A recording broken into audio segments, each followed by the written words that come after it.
Listen, man, they tell you that if you work hard enough, if you climb that mountain and plant your flag at the top, the world will finally see you for who you are.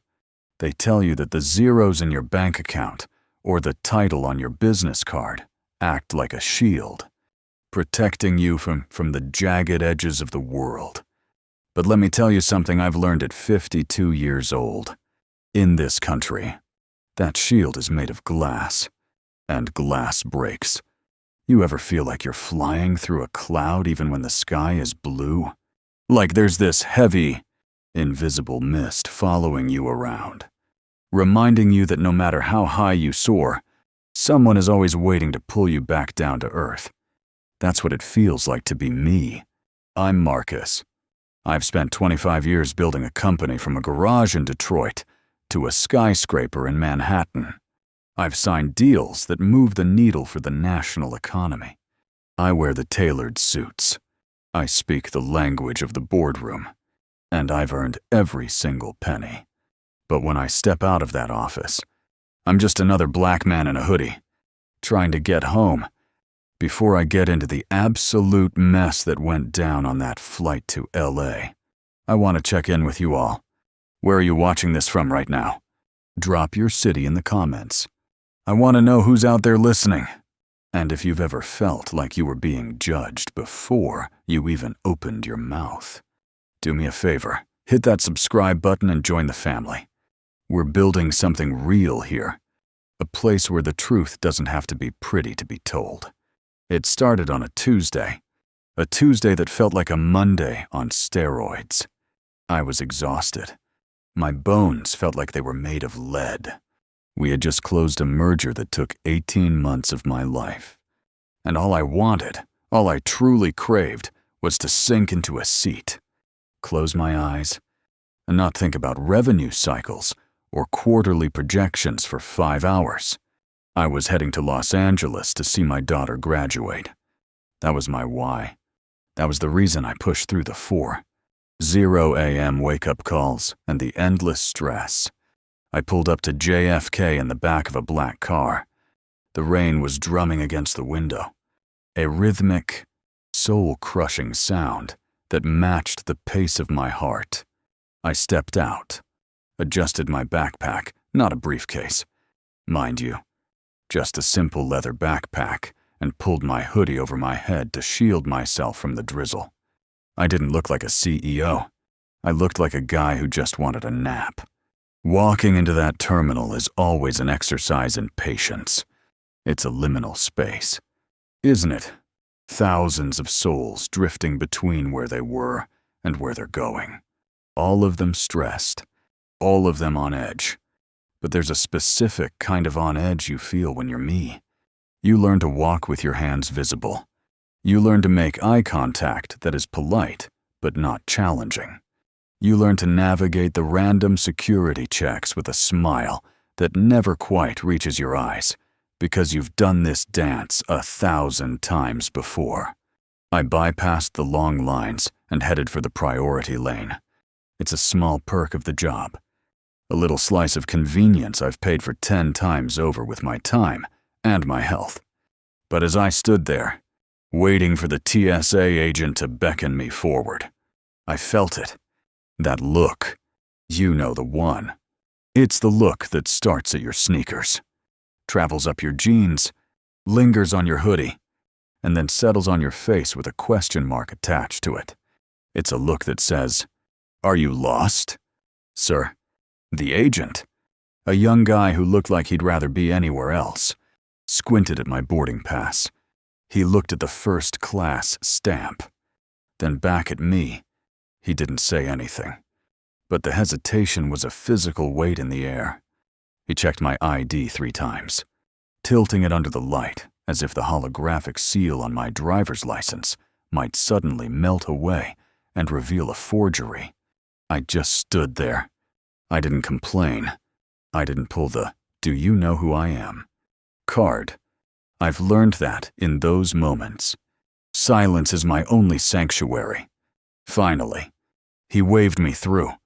I made my way to the lounge, hoping for a moment of peace, The lounge was filled with the quiet hum of power, the clinking of crystal, the soft tapping of laptops, the hushed tones of people who are used to being heard.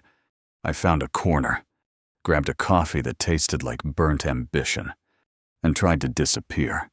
But even there, in a room I'd paid to be in, I felt like a ghost haunting a party I wasn't invited to. I watched the other travelers, men in crisp blue shirts and women in designer blazers, and I wondered if they ever felt the need to prove they belonged, or if the world just took their word for it.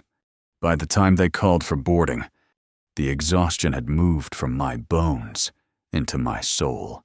I walked down the jet bridge, that narrow, echoing tunnel that smells like jet fuel and anticipation. I stepped onto the plane, and for a fleeting second, I felt a sense of relief. I was in seat 1A, the front of the bus, my sanctuary. I settled into the leather seat, feeling the luxury of the space. I tucked my backpack under the ottoman and reached for the noise-canceling headphones I'd treated myself to. I just wanted to drown out the world. I wanted to be Marcus the father, Marcus the man, not Marcus the executive or Marcus the issue. The cabin was filling up, the soft chime of the overhead bins closing, the rustle of newspapers, the gentle clink of the pre-departure champagne. It was a symphony of the privileged, and for once, I was part of the orchestra. I leaned my head back and closed my eyes, letting the vibration of the plane's auxiliary power unit hum through my skull. I was almost there. I was almost safe. But then, the air in the cabin changed. You ever notice how you can feel someone's presence before you even see them? It's like a shift in the barometric pressure. I felt a shadow fall over me, blocking the soft reading light above my head. I didn't open my eyes at first. I thought it was a flight attendant offering a hot towel or a drink. "Excuse me," a voice said. It wasn't the soft, melodic tone of the cabin crew. It was sharp, professional, but laced with a jagged edge of authority that didn't belong in a conversation between two adults. It was the kind of voice that expects an immediate reaction, the kind of voice that's used to giving orders and having them followed without question. I opened my eyes slowly. Standing in the aisle, looming over me, was a man in a pilot's uniform. He wasn't the captain of this flight. I'd seen the crew boarding earlier, but he was clearly a pilot, likely deadheading or hitching a ride to his next assignment. He was younger than me, maybe in his late 30s, with a jawline that looked like it was carved out of granite and eyes that were as cold as a high-altitude cockpit. He didn't have a bag. He didn't have a smile. He just had a look of sheer, unadulterated annoyance. He was staring at me not as a passenger, but as an obstacle, as something that was in his way. I looked up at him, my heart doing a slow, heavy thud in my chest. I knew this feeling. It's the feeling of a storm breaking right over your head when you don't have an umbrella. I kept my face neutral, kept my voice steady, but deep down, in that place where I keep all the old wounds, I felt the first sting of what was coming. He didn't ask if I was comfortable. He didn't ask if I needed anything. He just pointed a gloved finger toward the seat I was sitting in, the seat I had paid for with my own hard-earned money, and he spoke with a chilling level of confidence. "Sir," he said, and the word "sir" felt like a slur coming out of his mouth. "There's been a change in the manifest. I'm going to need you to gather your things. You're in the wrong seat." I didn't move. I didn't blink. I just sat there, feeling the weight of his stare pressing down on me, the silence of the cabin suddenly becoming deafening as the people around us began to turn their heads, their curiosity piqued by the sight of a man in uniform confronting the man in the hoodie. I felt my grip tighten on the armrest of seat 1A, the leather creaking under my fingers. The material beneath my palms felt cold, a stark contrast to the heat rising in my neck. I didn't look up at him immediately. Instead, I stared at the silver buckle of my seatbelt, watching the way the cabin lights glinted off the polished metal. I was trying to find that center, that quiet place my father used to tell me about when I was just a boy in Detroit, back when the world felt a lot bigger and a lot more dangerous. He'd say, "Marcus, they're going to try to move you. They're going to try to nudge you off your path just to see if you'll stumble. You stay heavy. You stay rooted." I stayed rooted. "I think you've got the wrong person." "Captain," I said, my voice barely above a whisper, but carrying the weight of 25 years of boardrooms. I finally lifted my gaze. Up close. His eyes weren't just cold. They were hollow. They were the eyes of a man who had lived his whole life believing that certain doors were only meant to be opened by people who looked like him. He didn't see a passenger. He didn't see a human being. He saw a glitch in the system. "I don't make mistakes about my own cabin," he snapped. He leaned in closer, invading my personal space, his shadow stretching across the tray table I hadn't even had the chance to use yet. "This isn't a discussion. We have a high-value crew member who needs this seat for operational reasons.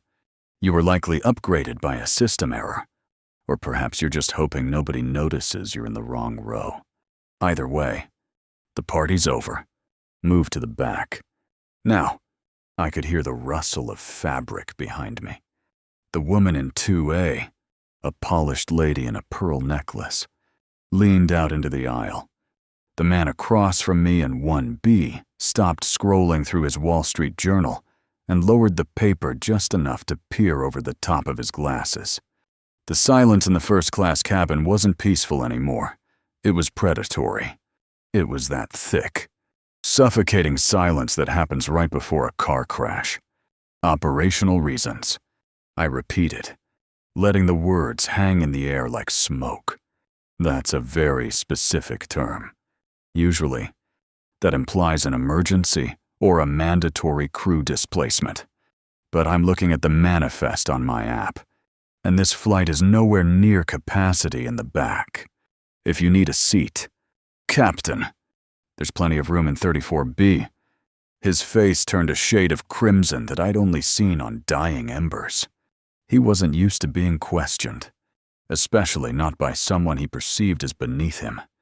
He looked around the cabin, looking for witnesses to my disrespect. He was performing now. This wasn't just about a seat anymore. It was about his ego. It was about reinforcing the walls he thought protected his world. "You've got a lot of nerve," he hissed. He turned his head and barked toward the galley. "Sarah, get over here." A flight attendant appeared. I'd seen her earlier. Sarah. She had a kind face. The kind that usually suggests she's seen it all and handled it with grace. But as she walked toward us, I saw the tension in her shoulders. She looked at the captain. Then she looked at me, and I saw the conflict behind her eyes. She knew I belonged there. She had scanned my boarding pass herself. But the man in the uniform was one of them. He was part of the Brotherhood of the Sky. And in that moment, she was being asked to choose between the truth and the tribe. "Is there a problem, Captain Miller?" she asked, her voice trembling slightly. "This man is refusing to vacate a priority seat," Miller said, his voice loud enough now that the people in the first few rows of economy were probably straining their ears. "He's being uncooperative and creating a disturbance. I want him moved to the main cabin immediately so we can get this bird in the air." Sarah looked at me, her eyes pleading for me to just make it easy for her. "Sir, if the captain says there's an operational need." "Sarah," I said, keeping my tone measured, "you checked my ticket. You saw the paid status. You saw my diamond medallion tag. You know exactly who is supposed to be in 1A. Is the airline in the habit of displacing its most loyal customers because an off-duty pilot feels entitled to their legroom? She bit her lip, looking back at Miller. Captain, he is on the manifest. I don't care about the manifest, Miller shouted. The sudden volume made a child a few rows back start to cry. I am a representative of this airline, and I am telling you that this seat is required. If he won't move voluntarily, we'll have him removed for non-compliance with crew instructions. Do you want to spend your daughter's graduation in a holding cell? Marcus, he used my name. He'd leaned over and read it off the screen of my phone, which was sitting on the armrest. But the way he said it, it wasn't a name. It was a weapon. It was his way of reminding me that to him, I was just a first name, a face, a statistic. The pain I felt in that moment wasn't new. It was an old, familiar ache. It was the memory of being followed through a department store when I was 19. It was the memory of being pulled over for driving too nice a car in my 30s. It was the collective weight of every no, every not you, and every not here I had ever endured. I thought about my daughter. I thought about her standing on that stage in her cap and gown, looking for her father in the crowd. And I realized that if I let this man win, if I slinked off to the back of the plane just to keep the peace, I wouldn't be the man she thought I was. I looked at Sarah. I'm not moving. Fine, Miller said, a cruel smile spreading across his face. He reached for the intercom phone on the bulkhead. We'll do this the hard way. Ground security is going to love this. The cabin erupted into whispers. I heard the word troublemaker. I heard someone mutter something about people these days. I felt the walls closing in, the air getting thinner. Miller was talking into the phone now, his voice sharp and triumphant, calling for an escort to gate B12. He was looking at me the whole time, waiting for me to crack, waiting for the fear to show in my eyes. But I wasn't afraid. I was disappointed. I was disappointed that even at 30,000 feet, even in the year 2026, the world was still this small. I reached down slowly, my movements deliberate so as not to spook anyone. I unzipped the small side pocket of my leather backpack. My heart was thumping against my ribs like a trapped bird. But my hands were steady. I felt the cool plastic of my wallet. And inside it, the heavy, metallic edge of the one thing I never wanted to have to use in a situation like this. I had spent my whole life trying to be seen for my character, not my credentials. But some people only understand power. I pulled out a small, black leather flip folder. It wasn't a police badge, and it wasn't a government ID. It was something much more specific to the ground we were currently standing on, or rather, the air we were currently floating in. Miller hung up the phone, looking smug. They're on their way. Last chance. Marcus, get your bag and walk, or you're leaving in plastic cuffs. I didn't say a word. I didn't have to. I simply flicked the folder open and held it up, right in the center of his line of vision. The gold-embossed seal of the airline's board of directors, catching the overhead light with a blinding, undeniable flash of authority. The silence that followed was different. It wasn't the heavy, suffocating blanket of judgment from a few minutes ago. It was a vacuum, a sudden drop in pressure that left everyone in that cabin gasping for air. Miller's eyes didn't just widen, they glazed over, darting back and forth between the gold seal in my hand and my face, trying to find a way to make the math work. But the math was simple. He had just tried to strong-arm a man who held the keys to his career. He didn't speak. He couldn't. His mouth hung open slightly, a pathetic, trembling line that replaced his earlier sneer. The high-value crew member was now just a man in a costume that had suddenly grown 3 sizes too big for him. "You were saying something about ground security." "Captain Miller," I asked. My voice was quiet, almost a whisper, but in that hushed cabin, it sounded like a gavel hitting a block of marble. "I hope they're fast, because I'd hate to keep the board waiting for my report on why one of our pilots is using company time to harass paying passengers based on the color of their hoodie." Sarah, the flight attendant, let out a tiny, stifled gasp. She stepped back, her hand flying to her mouth. She knew the storm wasn't just coming. It had already made landfall, and she was standing in the eye of it. Just then, the heavy footsteps of actual authority thudded down the jet bridge. 2 uniformed security officers stepped onto the plane, their faces set in that grim, no-nonsense expression. Behind them was Captain Peterson, the actual pilot of this flight, a man I'd shared coffee with during several annual safety briefings. "What's the delay?" Peterson barked, his eyes scanning the crowd. "We've got a window to hit. And, Marcus." He stopped dead. He looked at me, then at the security guards, and finally at Miller, who looked like he wanted to melt into the carpet. "Captain Peterson," I said, leaning back into the soft leather of seatman I. "Your colleague here was just explaining to me that I don't belong in this cabin. He was so concerned about operational needs that he called for an escort to have me removed. I assume these gentlemen are here for me." The security guards looked at Peterson, then at Miller, then back at me. They weren't moving. They saw the badge in my hand. They saw the way the color had completely drained from Miller's face, leaving him a ghostly, sickly gray. "Miller, what in the hell are you doing?"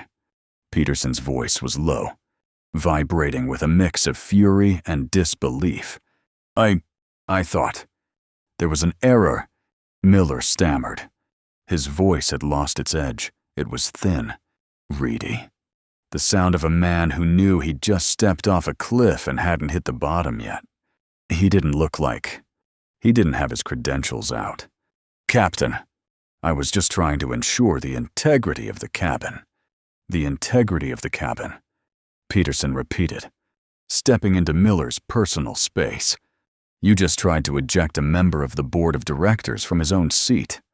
You bypassed every protocol in the manual to feed your own ego. Marcus didn't need to show you his credentials. You needed to show some damn respect." I watched Miller's hands. They were shaking now, a violent tremor that rattled the wings on his chest. He looked at the passengers, the same people he had just tried to recruit as his audience, and saw nothing but condemnation. The woman in the pearls was looking at him with pure disgust. The man with the newspaper had completely put it down, his eyes fixed on the unfolding wreckage of Miller's career. "Officers," Peterson said, turning to the security team, "Captain Miller won't be joining us on this flight. In fact, he's no longer authorized to be on company property. Please escort him back to the terminal and ensure his ID badge is confiscated immediately."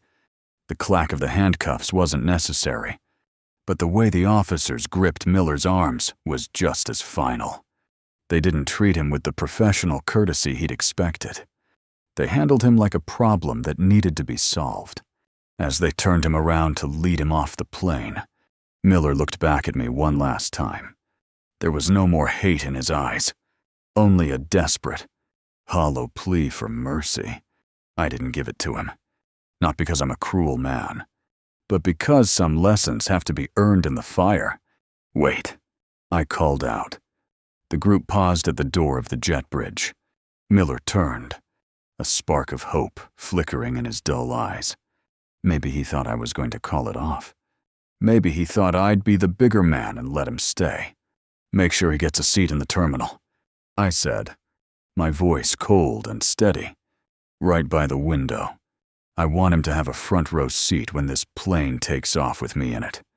The door of the jet bridge swung shut with a heavy, pressurized thud.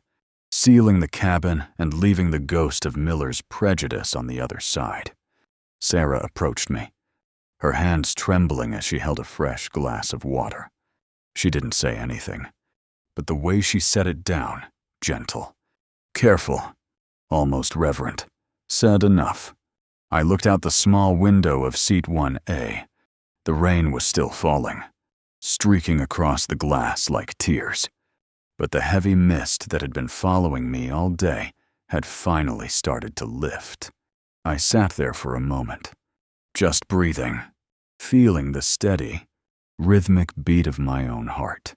I thought about the graduation ceremony, about my daughter's face, and about the fact that I was still going to be there to see it. The engines began to whine, a high-pitched growl that signaled the beginning of our pushback. I felt the slight jolt as the tug started to move us away from the gate.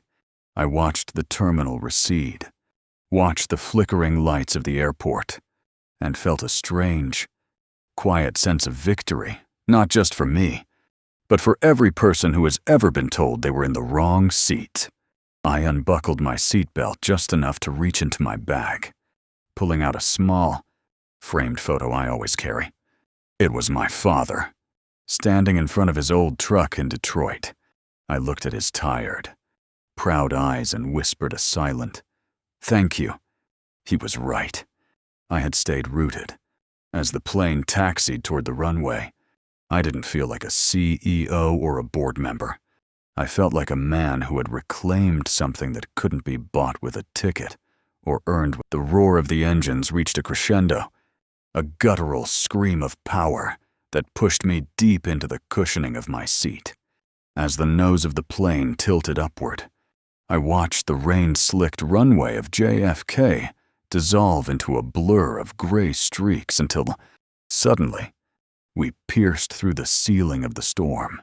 One moment, everything was dark and heavy. The next, we were bathed in that blinding, golden light that only exists above the clouds. It felt like a baptism. It felt like the world was giving me a clean slate after the filth I just had to wade through. I stayed there, suspended between heaven and earth, watching the shadows of the clouds dance across the wing. The cabin was eerily quiet now. The tension hadn't fully evaporated, but it had shifted. It was no longer the sharp, jagged energy of a confrontation. It was the soft, murmuring hum of a collective realization. I could feel the eyes of the other passengers on me, not with suspicion anymore, but with a mixture of awe, guilt, and curiosity. They were looking at the man in the hoodie and finally seeing the man who owned the sky. About an hour into the flight, Sarah came back. She didn't have her professional mask on anymore. Her eyes were soft, and she moved with a gentleness that felt like an unspoken apology for the entire world. She set a small plate of warm nuts and a fresh cup of herbal tea on my tray table. "Mr. Sterling," she whispered, using my last name with a level of respect that felt earned, not just assigned. I just wanted to say, "I'm sorry for everything. It shouldn't have taken a badge for us to see you." I looked at her, and for the first time that day, I let a real smile touch my face. "It's okay, Sarah. You were caught in the crossfire of someone else's war. Just remember that next time, the person in the hoodie might not have a badge, but they still have a soul, and they still deserve their seat." She nodded, a small, knowing glint in her eyes, and slipped away. A few minutes later, the woman in 2A, the one with the pearls who had watched Miller try to dismantle me, leaned over the aisle. Her face was flushed with a faint pink hue of embarrassment. I should have said something," she muttered, her voice barely audible over the hum of the air vents. I saw what he was doing. I knew it wasn't right. I turned my head slowly to meet her gaze. I didn't want to make her feel better. I wanted her to feel the weight of her own silence. The loudest thing in that cabin wasn't the captain's shouting. "Ma'am?" It was the quiet from everyone else. But I appreciate you saying it now. She looked away, back toward her window, and I went back to my own thoughts. That's the thing about these story time moments in life. Everyone wants to be the hero after the villain has already been defeated. But the real work happens when the shadows are still looming. As the flight progressed, I found myself drifting into a deep, dreamless sleep. The exhaustion that had felt like lead in my bones was finally lifting, replaced by a strange sense of lightness. When I woke up, the captain's voice was on the intercom, announcing our descent into Los Angeles. I looked out the window and saw the sprawling, glittering carpet of lights that is Southern California. The sun was setting, painting the horizon in shades of purple and orange that looked like a bruised but beautiful sky. When we landed, the deplaning process was different. Captain Peterson was standing at the cockpit door as I gathered my backpack. He reached out and shook my hand firmly, a silent pact of professional respect. I walked off that plane not as a victim, but as a man who had reclaimed his territory. Walking through the LAX terminal, I saw my daughter, Maya. She was standing near the baggage claim, wearing a sweatshirt from her university, her face lighting up the entire room when she spotted me. She ran over and threw her arms around my neck, smelling like sunshine and expensive coffee. "Dad, you made it," she cried, pulling back to look at me. "You look different. Did something happen on the flight?" I looked at her, at the bright, unburdened future reflected in her eyes, and I thought about telling her. I thought about explaining the fight I'd just fought for her, so she wouldn't have to fight it as often. But not today.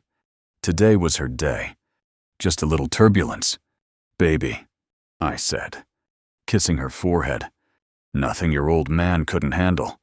As we walked toward the exit, the warm California air hitting my face, I realized that the real first class wasn't a seat on a plane. It was the ability to stand tall in a world that tries to make you small. It was knowing that no matter how many times someone tries to move you, you belong exactly where you decide to be. Listen, if you've made it this far into the story, I want you to take something away from this. Don't let anyone ever make you feel like a guest in your own life. You've worked for your seat. You've paid your dues. And if someone tries to tell you that you don't belong, you look them in the eye and you stay rooted. Before I go, I want to hear from you. Have you ever had a moment where you had to prove you belonged in a room? How did you handle it? Let's talk about it in the comments. Your stories give me strength, and they give strength to everyone else reading them. If this story touched your heart or made you think, please hit that like button. Share this with someone who needs a reminder of their own power today. And if you haven't already, join the family by hitting subscribe. We're going to keep telling these truths, one story at a time. I'm Marcus, and remember, the view is always better when you're not afraid to fly. I'll see you in the next one. Peace and love. The glass walls of the boardroom on the 52nd floor offered a panoramic view of the New York skyline. But inside, the air was as cold as a meat locker. I sat at the head of the mahogany table, my hoodie replaced by a charcoal gray bespoke suit that cost more than Miller's car. I wasn't there as the man in 1A anymore. I was Marcus Sterling, the man whose signature decided the fate of 3,000 employees. Across from me sat Miller. He wasn't wearing his wings today. He was in a cheap, off-the-rack blazer, his hands folded on the table, trembling so violently that the water in his plastic cup was rippling. He wouldn't look at me. He looked at the floor, at the ceiling, at the HR director, anywhere but into the eyes of the man he had tried to humiliate. The HR director cleared her throat, her voice echoing in the sterile room. "Captain Miller, We have reviewed the statements from Captain Peterson, the lead flight attendant Sarah, and several first-class passengers. Your actions were a gross violation of our anti-discrimination policy and a direct breach of safety protocols regarding the harassment of board members. Do you have anything to say before Mr. Sterling delivers his final decision? Miller's voice was a ghost of its former self. Gone was the sharp, jagged authority. Now, it was just a pathetic, high-pitched whine. I didn't know. I thought there was a security threat. I was trying to protect the cabin. It was an honest mistake in judgment. An honest mistake.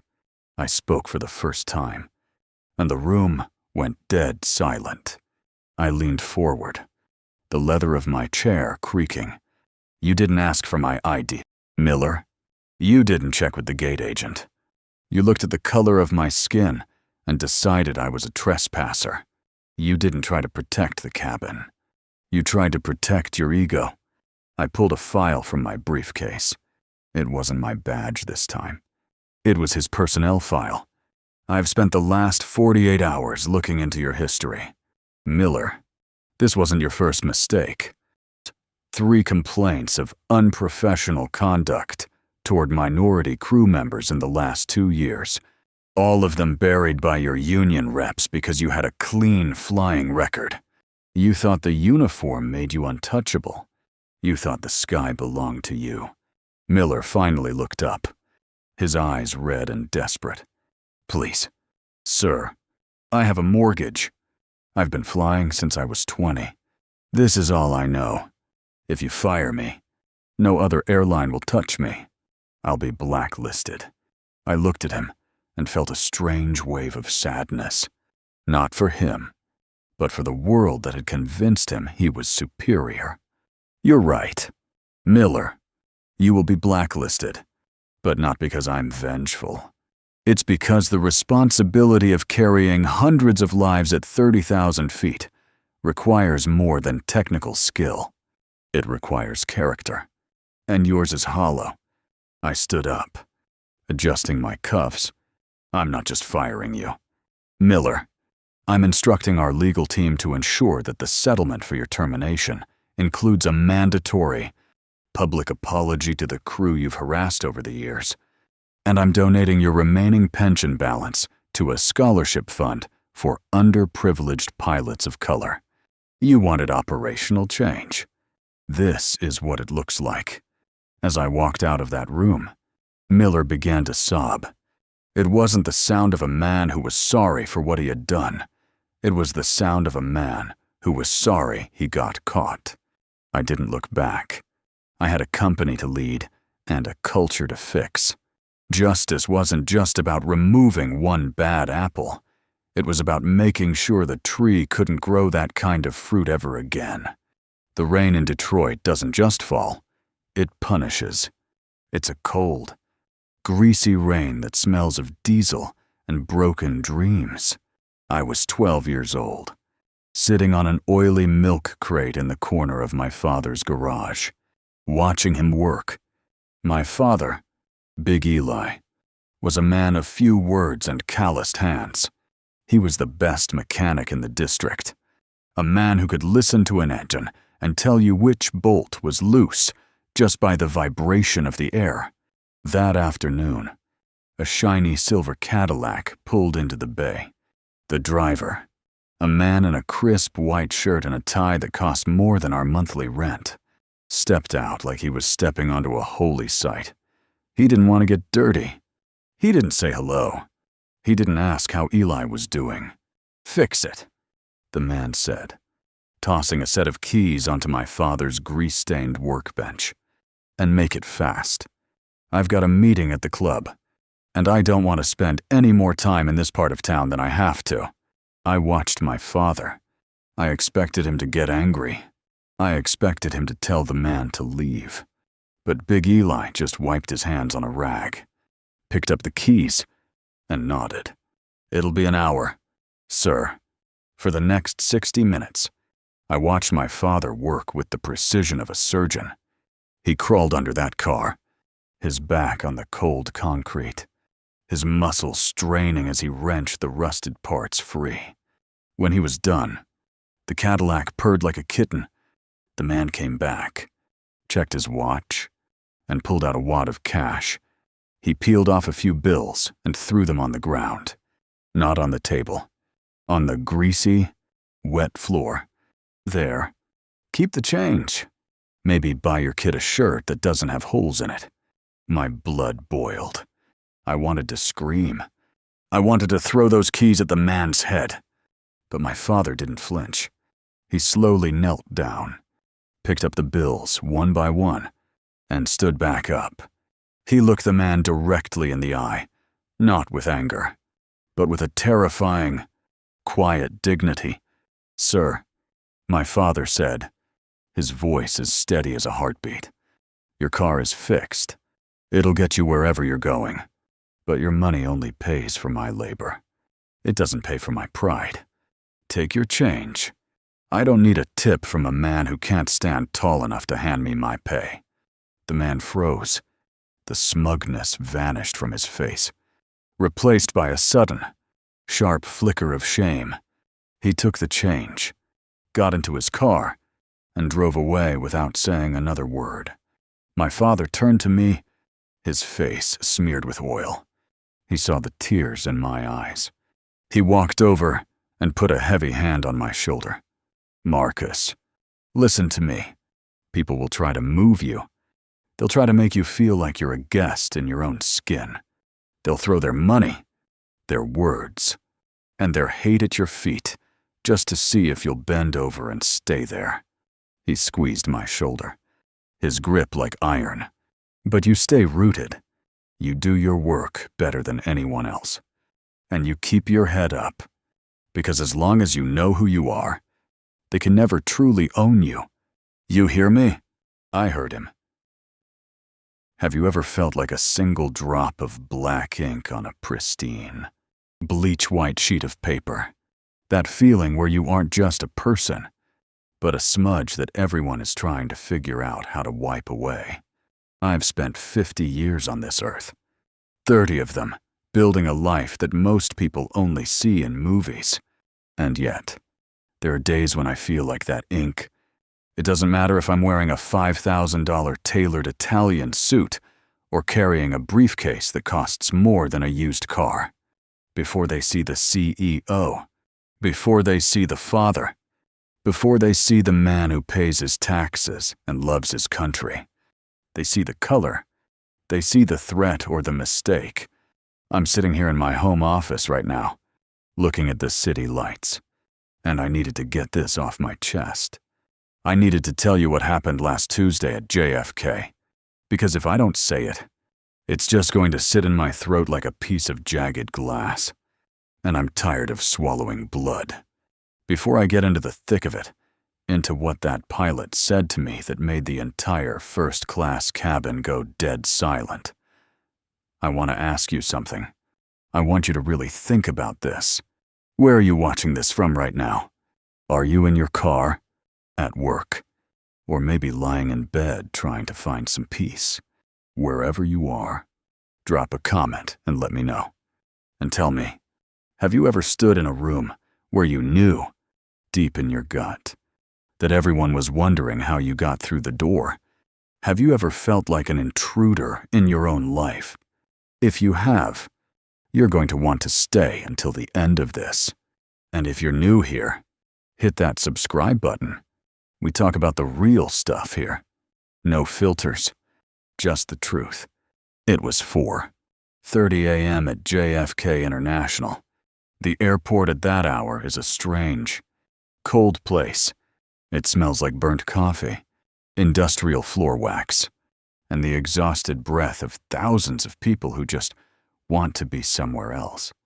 The bluish neon lights hum overhead, a constant, low-frequency buzz that vibrates in your teeth.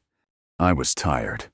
I'd been up since 2:00 a.m. finishing a merger deal that had taken 18 months of my life. My eyes were grainy. My back ached. And all I wanted was to get on that plane, sink into seat 1A, and disappear into a deep, dreamless sleep until we hit the West Coast. I was standing in the priority line. You know the one. It's got the thick, velvet ropes and the sign that says First Class and Diamond Members Only. I've earned my place in that line. I've spent more hours in the air than some birds. I stood there, leaning slightly on my suitcase, scrolling through my emails, just trying to exist. I was wearing a charcoal gray suit, wool, perfectly pressed. My shoes were shined. I looked like a man who belonged. But in an airport, belonging is a fragile thing when you look like me. I felt a sharp tap on my shoulder. Not a polite tap, but a jab. The kind of touch that says, "Hey, pay attention. I'm talking to you." I turned around. Standing behind me was a man in his late 50s, wearing a bright polo shirt and khakis. He looked like he was headed for a golf vacation.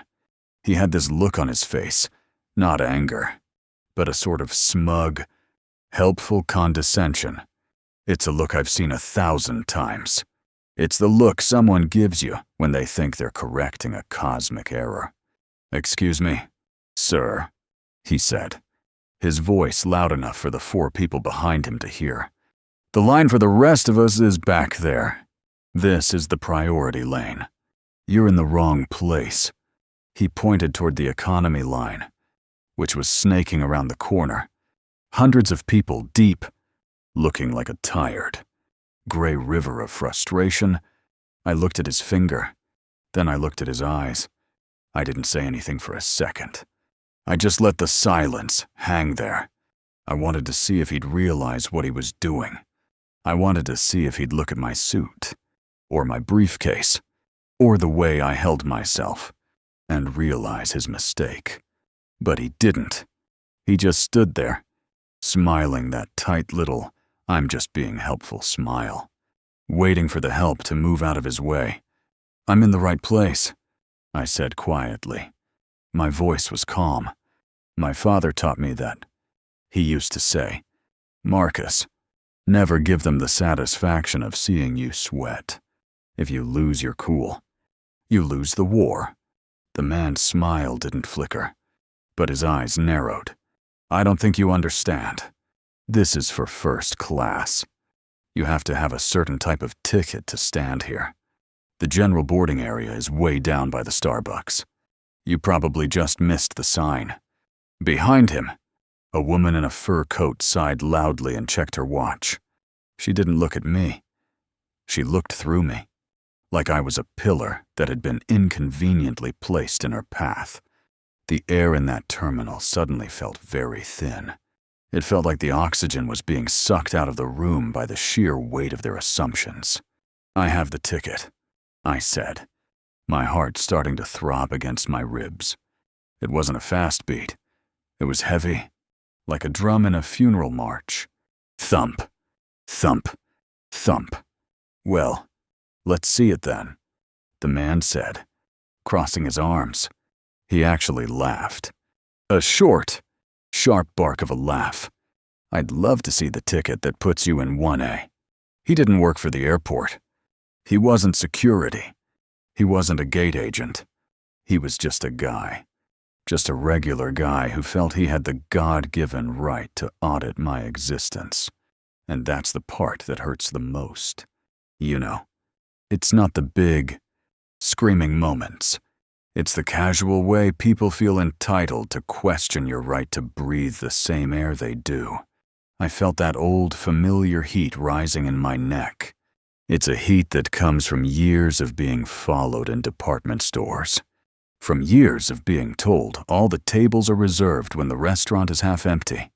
From years of being the only black man in the boardroom and having people ask me to go get the coffee because they assume I'm the assistant.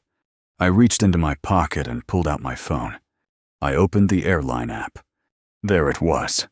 My name, Marcus Vance. Seat 1A. Gold-plated status.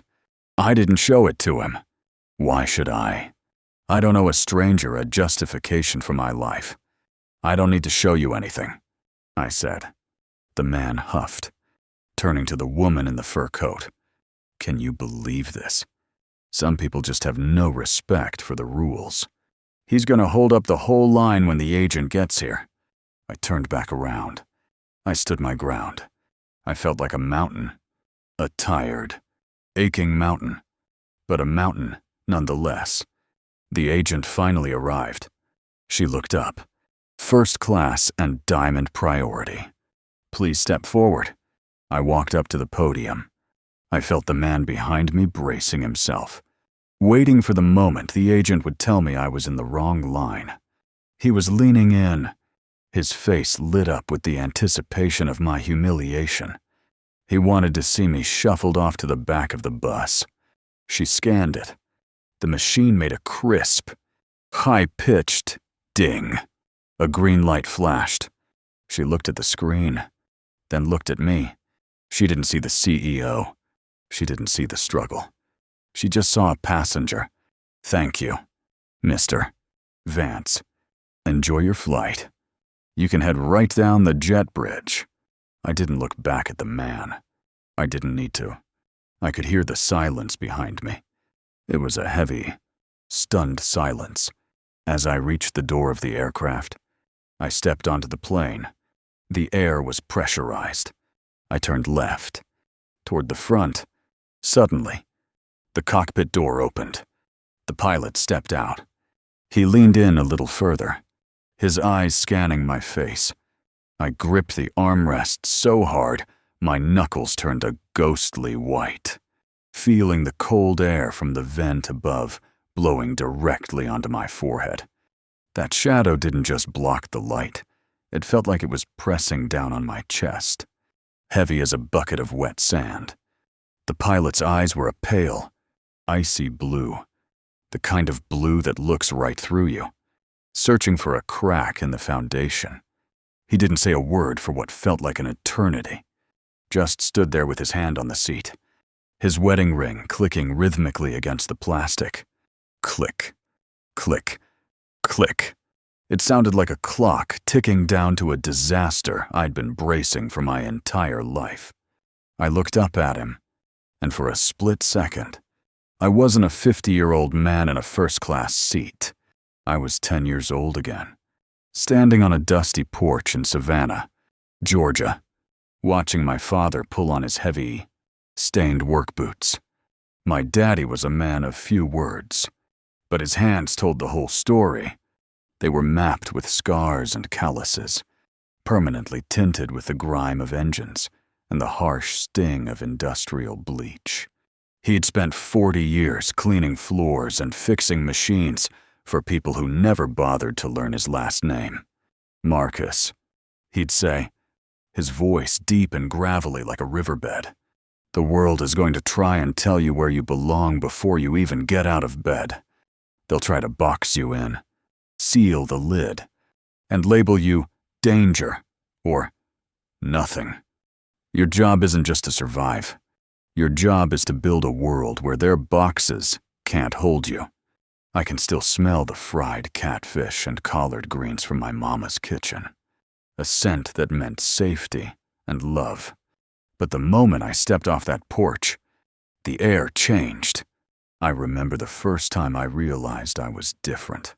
I was 12, walking into a high-end department store to buy my mama a birthday gift with money I'd saved from mowing lawns. I had $31 crumpled in my pocket like a treasure. But the security guard didn't see a boy with a gift. He saw a problem. He followed me from the ties to the perfume, never once taking his hand off his belt. That's when I learned that my skin was a uniform I could never take off. I took that lesson with me to college, to my first internship, and eventually to the boardrooms of Wall Street. I spent 20 years being the first and the only black man in the room, the first black partner in the firm. I learned to speak their language better than they did. I learned to wear my suit like a suit of armor, polished and impenetrable, but armor is heavy. Man, it's so damn heavy. Every morning, I'd look in the mirror and tighten my tie, until it felt like a noose, reminding myself that I had to be perfect. Not good, not great, perfect. Because if I made one mistake, it wasn't just Marcus who failed. It was an entire race being judged through me. And now, here I was, 30,000 feet in the air, in a seat I'd paid for with blood, sweat, and missed bedtimes for my children. And I was still being followed. The pilot finally broke the silence. He didn't ask for my ID. He didn't ask if I was lost. He just leaned in a little closer, his voice a low, vibrating hum that stayed beneath the sound of the engines. We have a very specific manifest for this flight. Sir, it's a quiet morning, and usually, I know exactly who is sitting in 1A before we even push back from the gate. There's been a bit of a misunderstanding with the ground crew regarding the security clearance for this row. He paused, waiting for me to flinch. I didn't. I just kept my eyes locked on his. I could feel the passenger in 1B, the man in the polo shirt from the terminal, shifting in his seat. He was watching us, his neck craned like he was witnessing a car wreck. I could see the reflection of the pilot's gold stripes in the polished surface of my tray table. Is that so? I replied. My voice was as smooth as river stones. I didn't give him the anger he was looking for. Anger is a weapon they use against us to prove we're unstable. I gave him nothing but cold, hard dignity. And what exactly is the nature of this misunderstanding? Captain. He straightened up, his chest puffing out just a bit, the way men do when they're trying to remind you who's in charge. Well, let's just say we're expecting a high-level executive from the holding company, someone who is instrumental in the future of this airline. When I saw the seat occupied, I wanted to personally ensure that our guest of honor hadn't been misplaced or inconvenienced. I assure you, I am not inconvenienced, I said. The flight attendant from earlier appeared at his elbow, whispering something into his ear. She kept glancing at me, then back at her tablet, her face twisted in a knot of confusion. The pilot listened, his brow furrowing. He looked at me again, his eyes scanning the expensive leather of my briefcase on the floor. It had my initials embossed in gold. M. Football. Mr. Vance, the pilot said, testing the name on his tongue like it was something bitter. The flight attendant tells me your ticket was flagged during the final gate scan. Something about a discrepancy in the payment method or the corporate account linked to the reservation. Standard procedure for high-value seats. Of course. We just need to verify a few details before we take off. I felt a sting of familiar pain, sharp and hot, right in the center of my heart. It's the pain of being told your money isn't green enough, that your success is a glitch in the system. I thought about the 18 months I'd spent negotiating the merger. That was the reason I was on this plane.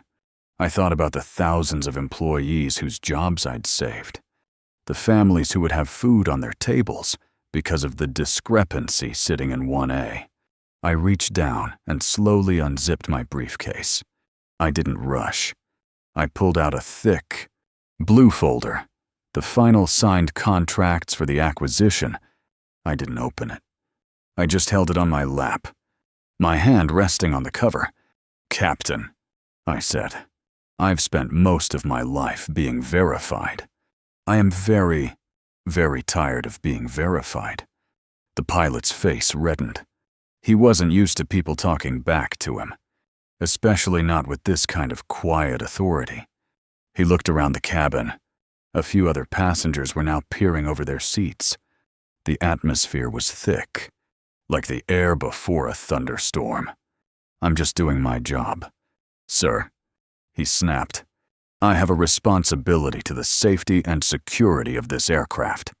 If there's a question about a passenger's status in the premium cabin, it's my prerogative to address it. And if I were a white man in this seat, wearing this suit? Would there be a question? The words came out before I could stop them. The passenger in 1B gasped. The pilot stiffened as if I'd slapped him. The pilot leaned down again, his face inches from mine. Don't play that card with me. Mr. Vance, this is about protocol. Now, I'm going to ask you one more time to step into the galley with the lead attendant so we can clear this up quietly. We don't want to cause a scene, do we? Quietly. That was always the word. They want us to disappear quietly. I looked at the folder in my lap. I looked at my hands that were softer than my father's, but carried the same strength. I realized then that I didn't have to go anywhere. I'm not going to the galley. Captain, I said, my voice steady as a heartbeat. I've spent enough of my life in the back of things. If you have something to say to me, you can say it right here, in front of everyone. The pilot's jaw tightened. But then, his eyes flicked to my phone, which had just lit up with a notification on the armrest. It was an internal memo from corporate. Urgent. Change in corporate ownership and leadership advisory. The pilot's gaze froze. I saw the moment the blood drained from his face. I saw the moment the ice in his blue eyes turned into pure, unadulterated fear. Slowly, I picked up the phone. I leaned back into the plush leather of seat 1A. The tension finally leaving my shoulders, I took a long, slow sip of my water, keeping my eyes fixed on the dark horizon outside the window, while the pilot remained frozen beside me, his hand still trembling on the headrest. The silence in that cabin was no longer the quiet of a luxury flight. It was the suffocating stillness of a courtroom right before the verdict is read. I watched the captain's eyes dart from my glowing phone screen back to my face, and for the first time in that entire grueling morning, the power didn't feel like it was held in his gold stripes or his authoritative stance. It was right here, in the palm of my hand. The notification on my screen wasn't just a memo. It was a shift in the tectonic plates of my reality. Captain, I said, my voice barely above a whisper, yet it felt like it filled every corner of the first-class section. You mentioned you were looking for someone instrumental to the future of this airline. A guest of honor. I believe you called them. He tried to swallow, but his throat seemed to have turned into dry parchment. He shifted his weight, his hand finally sliding off the back of my seat, as if the plastic had suddenly become red hot. The man in 1B, who had been so eager to see me hauled away minutes ago, was now staring into his lap, his polo shirt wearing bravado evaporating into the recycled air. I didn't feel the rush of anger I expected. Instead, I felt a profound, weary clarity. I looked at this man, this pilot who had spent his career mastering the skies, but couldn't see past the ground-level prejudices he'd carried into the cockpit. I think there's a deeper misunderstanding here than just a seat assignment, I continued, leaning forward just enough to see my own reflection in his aviator sunglasses. You didn't see a passenger. You didn't even see a man. You saw a shadow that didn't belong in your bright, white world. You saw a janitor or a technician because your mind couldn't bridge the gap between my skin and this seat. I was only following the security advisory. Mr. Vance, he stammered, his voice cracking like a boy's. The manifest was flagged. We had reports of unauthorized access to corporate accounts. I let out a short, dry laugh, the kind of laugh that comes from a place of old. Tired wounds. Save it. We both know that if I looked like you would have asked if my champagne was cold enough instead of asking for my papers. You wanted to protect your castle, Captain. But you didn't realize who was buying the land it stands on. I slowly turned my phone toward him. showing him the official digital signature at the bottom of the acquisition document. It was the logo of my investment firm, Vance Global. Underneath it, in bold letters, it stated that as of 6:00 a.m. Eastern Time, Vance Global had secured a 30% controlling stake in the carrier. I wasn't just a traveler anymore. I was the person whose signature decided whether his planes stayed in the air or gathered dust on the tarmac. The transformation in his face was almost tragic. The arrogance didn't just fade, it crumbled. His shoulders, once squared and proud, slumped forward. The king of the skies was suddenly just a man who had realized he'd insulted the one person who could end his career with a single phone call. "Mr. Vance," he began, his voice trembling. "I had no idea. Please, if I had known who you were." "That's the problem, isn't it?" I cut him off, my heart aching with a sudden, sharp pang of sorrow for every kid who looks like me and doesn't have a corporate merger to protect them. "You should have treated me with respect because I'm a human being who paid for a ticket, not because I'm the man who signs the checks. If your respect is conditional on my bank account, then your respect is worthless." The flight attendant was hovering in the background, her face a mask of pure terror. She looked like she wanted to disappear into the floorboards. The high-altitude luxury of the cabin now felt like a cage. Every passenger was listening now, really listening. I could feel their collective breath held tight in their lungs. I felt a strange sensation then, a mix of triumph and a soul-crushing weight. I had won. I had reached the top of the mountain. But the view from the peak was still obscured by the same fog I'd been walking through since I was 12 years old. I had all the money in the world, and I still had to fight for the right to sit in a chair. I looked at the blue folder in my lap, the contracts that represented decades of sacrifice. I thought about the nights I'd worked until my eyes bled, the meals I'd missed with my wife, the graduations I'd seen through a FaceTime screen. All of it led to this moment. An old man in a uniform begging for my forgiveness, not because he was sorry, but because he was caught. "Captain," I said, my voice cold and hard as a diamond. "Go back to your cockpit. Fly this plane. Do the job you're actually paid to do.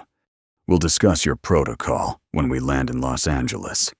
My legal team and the board of directors will be waiting at the gate."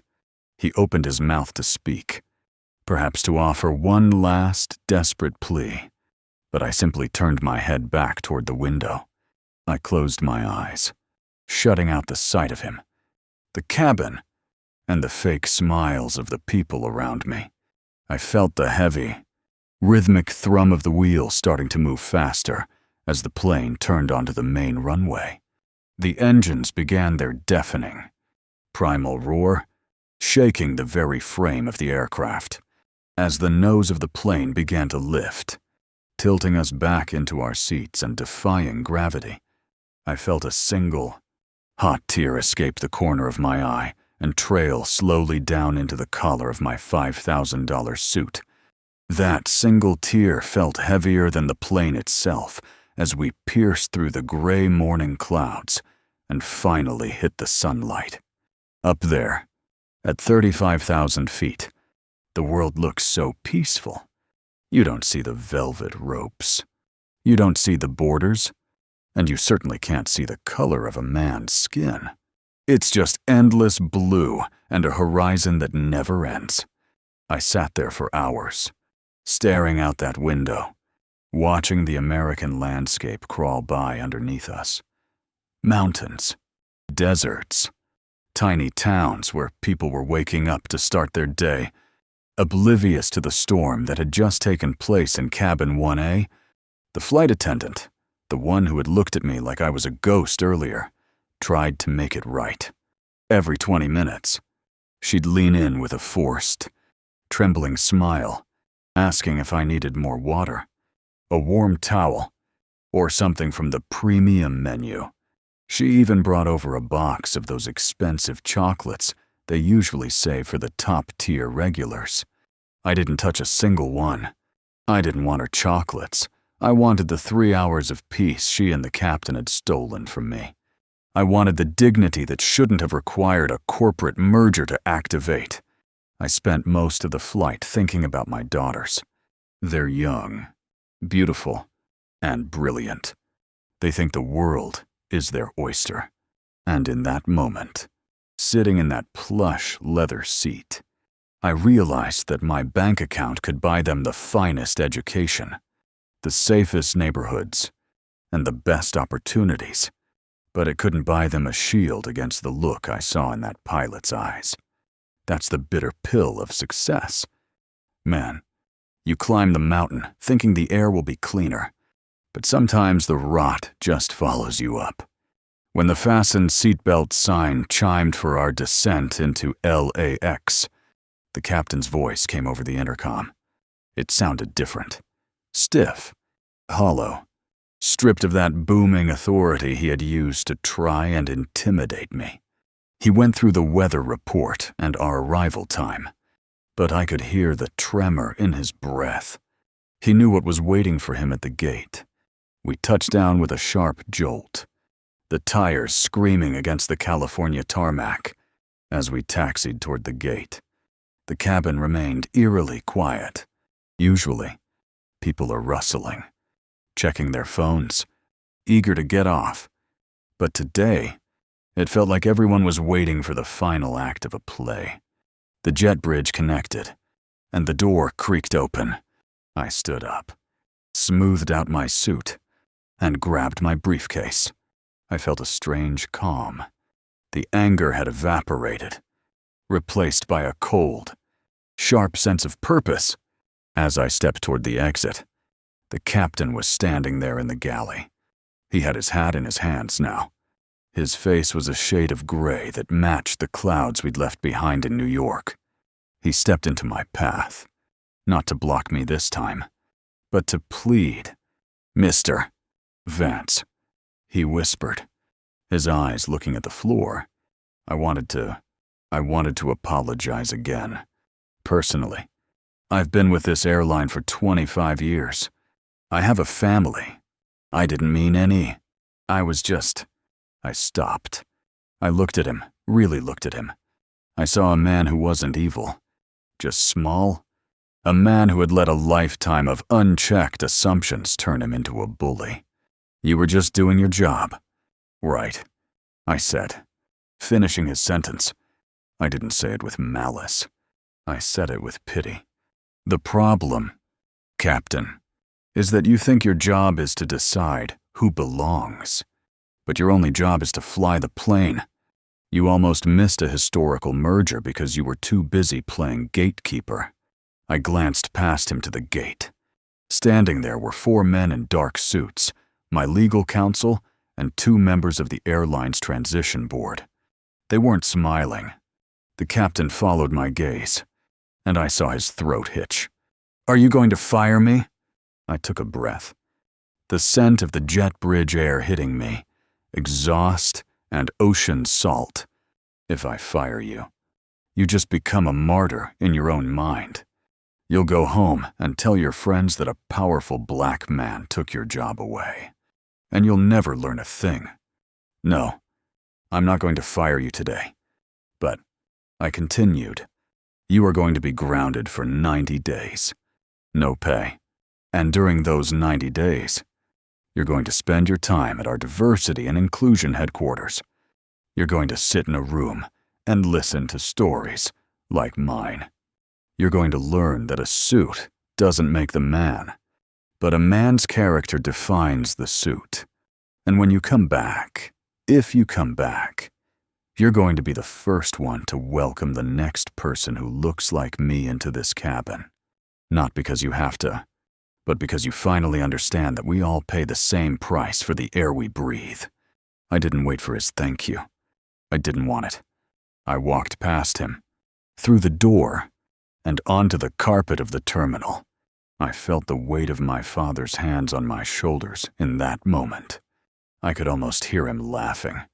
That deep, Georgia red clay laugh. You did it. Marcus, you became the king. And you still kept your heart. I walked toward my team, my head held high, not out of arrogance, but out of a hard-won peace. I realized then that the ink on the paper wasn't a smudge at all. It was the message. It was the story. And it was time the world started reading it. I'm telling you this story because I know I'm not the only one. I know there are people watching this who feel like they're being verified every single day. At the grocery store, at the office, in their own neighborhoods. I want you to know something. Your value is not up for debate. Your seat at the table, or in 1A, is already paid for. Don't let their smallness make you small. If this story hit home for you, if you've ever had to fight for the respect you've already earned, I want to hear about it. Drop a comment below. Let's talk about it. Because the more we speak these truths, the less power those velvet ropes have. And look, if you want to see more stories like this, the real, raw, unvarnished truth about navigating this world, make sure you hit that subscribe button. Thank you for listening. Keep your head up, keep your heart open, and never, ever let them tell you where you belong. I'll see you in the next one. Peace. You know, everyone sees the CEO. They see the man who walks into the room and the air changes. They see the charcoal suits, the hand-stitched leather shoes, and the way I can command a board of directors with nothing but a low-volume sentence. But if you really want to understand why I didn't break in seat 1, why I didn't let that pilot's arrogance shatter me, you have to understand the man who taught me how to walk. You have to understand Elias Vance. Before I was a blackceo, I was just a skinny kid in Savannah, Georgia, with holes in my sneakers and a father who smelled like a mixture of industrial pine cleaner and old cigarettes. My dad was the head janitor at Southeast High. That was his title on paper. But to me, he was the architect of a hidden empire. I remember one Saturday in July. My dad had to go in for a deep clean before the school year started, and he took me along. I was 12, that awkward age where you're starting to realize that the world looks at you differently than it looks at the kids on the cereal boxes. I watched him that day. I watched a man who was 6'2", with shoulders as wide as a doorway, push a mop like it was a scepter. He didn't just clean those floors, he polished them until they looked like a lake of black glass. He moved with a rhythm, a grace that didn't belong in a hallway smelling of locker rooms and floor wax. "Marcus," he said, without looking up from the bucket, "look at this floor. Tell me what you see." I looked down. "I see my reflection." "Exactly," he said, leaning on the mop handle. "No matter who walks on this floor, the principal, the star quarterback, the mayor, they have to walk on the work of my hands. They might not look at me. They might walk right past me like I'm a piece of the furniture, but they can't ignore the shine. You make your work so bright, so undeniable, that their eyes hurt when they try to find a fault in it." Later that afternoon, something happened that changed the chemistry of my soul. We were in the main office area. Dad was buffing the tiles, and I was sitting on a bench, reading a book. A teacher walked in, a young guy, maybe 25, wearing a crisp white shirt. He was looking for his keys. He paced around, frantic, tossing papers on the desks. Then he stopped and looked at my father. He didn't say, "Excuse me, Mr. Vance." He didn't even say, "Hello." He just snapped his fingers. "Hey, did you move the keys on the oak desk?" My dad stopped the machine. The silence that followed was heavy. I felt my face get hot. I wanted to scream. I wanted to tell that man that my father had a name, that he was a deacon at our church, that he could fix an engine with his bare eyes. But my father just stood there. He didn't get angry. He didn't bow his head, either. He just looked the man in the eye with a calm that was terrifying. "I don't move things, sir," my dad said, his voice deep and steady. "I maintain things. If your keys aren't where you left them, perhaps you should look where you were standing when you were distracted." The teacher turned red. He muttered something about attitude and stomped off. 5 minutes later, he found his keys in the break room. He didn't come back to apologize. He just left. I looked at my dad, my heart thumping against my ribs. "Pop, why didn't you tell him off?" He was being a jerk. Dad walked over to me and put a heavy, calloused hand on my shoulder. His hands were stained with years of work, but they were the cleanest things I'd ever known. "Marcus, listen to me," he said, his voice dropping into that register that meant business. "People like him, they're looking for a reason to confirm what they already think of you. They want you to be the angry one. They want you to be the loud one. Because if you're loud, they can justify ignoring you. But if you're excellent, and you're quiet, and you're immovable, you become a problem they can't solve. Never give a small man the power to make you act small." That was the day I realized that my father was a king in a blue jumpsuit. He wasn't a janitor because he lacked intelligence. He was a janitor because the world he was born into didn't have a seat for him at any other table. So he built his own table out of dignity and pine cleaner. He used to take me to the airport sometimes. We couldn't afford to fly, but we'd sit in the cell phone lot and watch the planes take off. He'd point to the big silver birds climbing into the clouds and say, "One day, Marcus, you're going to be on one of those, and you're not going to be the one cleaning the aisles. You're going to be the one they're waiting for." I carried that with me through every scholarship application, every late-night study session, every internship where I was treated like the help. I remembered the shine on those high school floors. I made my resumes shine. I made my presentations shine. I made my character so bright that when people tried to find a reason to say no, they had to squint. When I finally got my first big promotion, I bought my dad a watch, a nice one, gold, with a leather strap. I took him out to a steakhouse, the kind of place where they have white tablecloths and 3 different forks. He sat there, looking at the menu, and for a moment, I saw him hesitate. He looked at his hands, those stained, working man hands, and then he looked at the pristine white tablecloth. He started to pull his hands back, to hide them in his lap. "Pop," I said, reaching across the table and grabbing his wrist. "Keep them right there. Those hands paid for this table. Those hands built the man sitting across from you. Don't you dare hide them."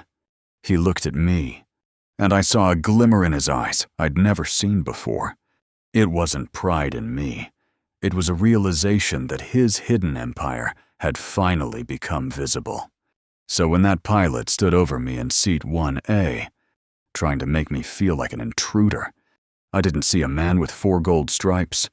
I saw the teacher in the white shirt who had lost his keys. I remembered the smell of the pine cleaner and the weight of my father's hand on my shoulder. A king doesn't need to explain his presence to a guard. The air in the Los Angeles boardroom was different than the air on the plane. On the plane, the tension was raw, personal, and cramped. Here, on the 42nd floor of a glass and steel skyscraper overlooking the Pacific, the tension was sterile. It smelled of expensive cologne, fresh orchids, and the sharp, metallic tang of high-stakes litigation. I sat at the head of the table. It was a massive slab of polished obsidian that looked like it had been pulled from the heart of a volcano. Around me sat 12 men and women, the core leadership of the airline I now partially owned. They were all wearing masks of professional neutrality, but I could see the sweat on their upper lips.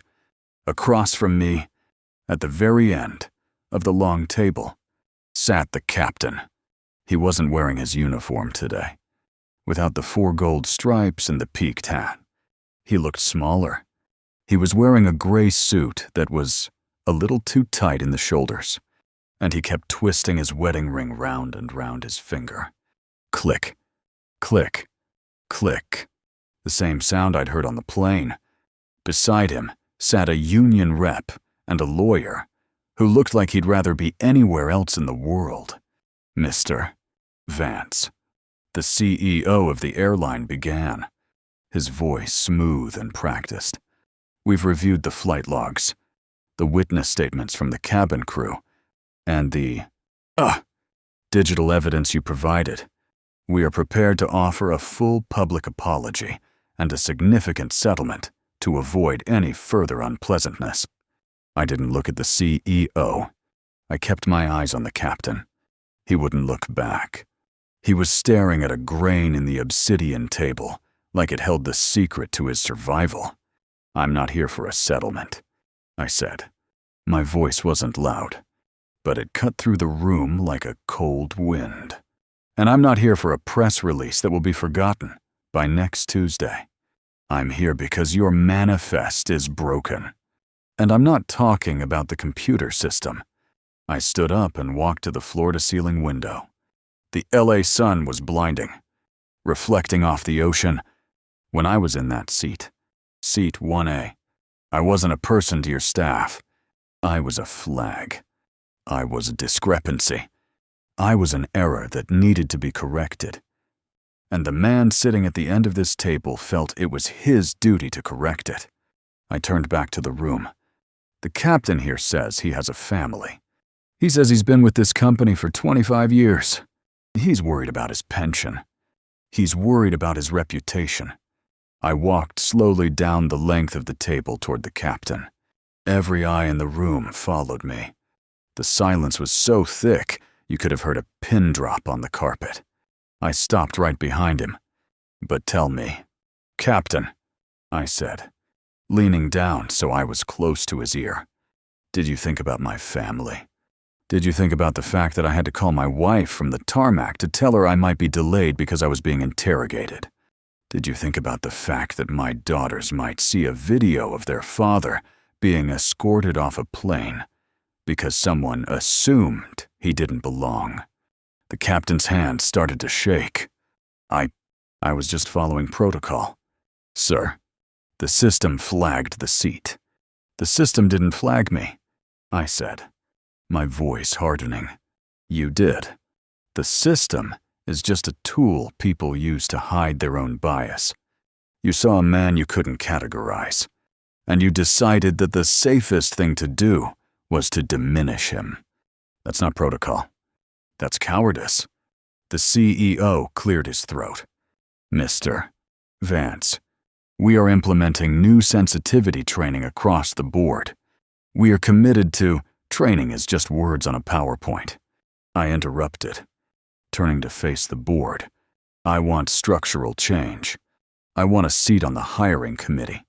I want to see the data on how often priority passengers of color are flagged for verification. And I want this man to do exactly what I told him on the jet bridge. I looked at the captain. You're going to spend the next 90 days in the belly of the beast. You're not going to be flying. You're going to be working at our outreach centers in South LA and Atlanta. You're going to hear their stories until you realize that your gold stripes don't make you a better man. The captain finally looked up. His eyes were red-rimmed. Why are you doing this? You could just fire me and be done with it. Because firing you is easy, I said. And for the first time, I let a little bit of the pain show in my eyes. Firing you doesn't change the world. It just changes the person in the seat. I want you to go home every night for the next 3 months and explain to your children why you aren't flying. I want you to have to tell them that you're learning how to be a human being again. I want you to feel the weight of being the outsider in a room. I walked back to my seat at the head of the table. I felt a sudden, sharp memory of the man in the polo shirt in 1B, the one who had started it all at the terminal. I'd found out later he was a vendor for the airline. I'd already canceled his contract. That was the easy part, the business part. But this was the soul work. You know, I said to the room. My father was a janitor. He spent his life making things shine so that other people could feel important. He never got to sit at a table like this. He never got to fly in 1A. But he was a more significant man than anyone I've met in this industry. Because he knew that respect isn't something you demand.